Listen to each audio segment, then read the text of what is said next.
Is set for launch. Over. Okay, roger that. Right up here. Okay, roger that. We are standing by. You start out at the surface, and it's this beautiful, clear blue.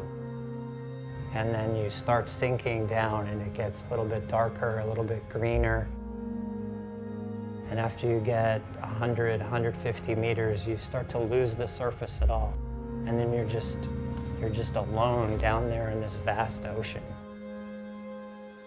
As we get deeper, we start to see more and more life. And then you actually reach the seafloor.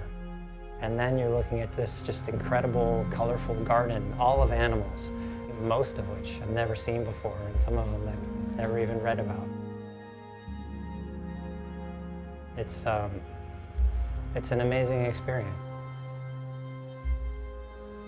We were able to identify very large areas that are important habitats, important vulnerable marine ecosystems.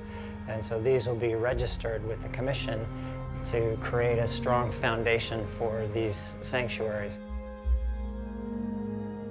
We're counting on the Antarctic Ocean Commission to create the largest ocean sanctuary in the world this year. And they're going to be hearing from people all around the planet, urging them to do that. So we hope they listen.